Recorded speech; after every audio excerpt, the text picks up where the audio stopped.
Office থেকে এসেই কর্তামশায়ের আবদার, খুব খিদে পেয়ে গেছে, একটু কিছু খেতে দাও। যাই তাই আবার কিন্তু খাবেন না, ভালো কিছু রান্না করে দিতে হবে। তো সেই ভালো কিছুর জন্যই ভাবলাম চলো তাহলে, অনেকদিন আলুর পরোটা করা হয়নি, আজকে একটু সেটাই করা যাক।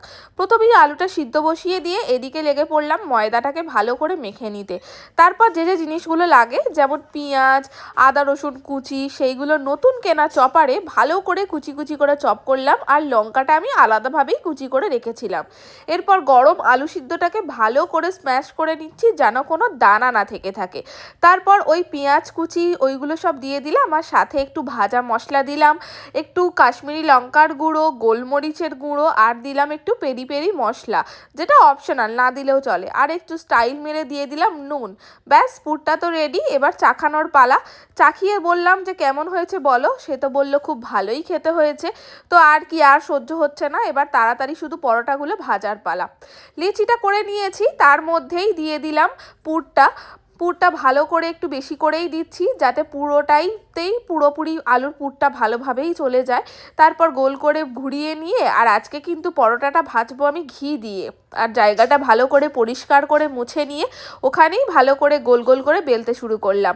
একটুও কিন্তু ফাটেনি, এটা কিন্তু খুব ভালো ব্যাপার, কারণ আলুর পরোটা করতে গেলেই কিন্তু চারিদিক থেকে ফেটে বেরিয়ে চলে যায়। একটা ওদিকে শিখতে দিলাম, আর তার সাথে সাথে আমি আর একটারও একটু খিলিটা বানিয়ে নিচ্ছি। ততক্ষণে ওই পিঠটা হয়ে গেছে, অপর পিঠটা উল্টে দিলাম, আর এবারেই তো পালা ঘি দিয়ে ভেজে নেওয়ার। এক পিঠে ঘি দিতেই অপর দিকটা যেই উল্টে দেব, অমনি কেমন লুচির মতন ফুলে উঠবে দেখো শুধু। টেস্টও হয় কিন্তু খুবই ভালো। এইভাবে আলুর পরোটা কিন্তু খুব তাড়াতাড়ি হয়ও, আর খেতেও হয় ভীষণই সুন্দর। গরম গরম আলুর পরোটা তো আমার রেডি, এবার শুধু সার্ভ করে দেওয়ারই পালা। ফুলিকে দিয়ে পাঠিয়ে দিলাম কর্তামশাইয়ের কাছে, কারণ বাকিগুলো ভাজা এখনও আমার বাকি রয়েছে। তো কর্তামশাই খেয়ে দেখি এবার কীরকম কি রিয়াকশান দেয়।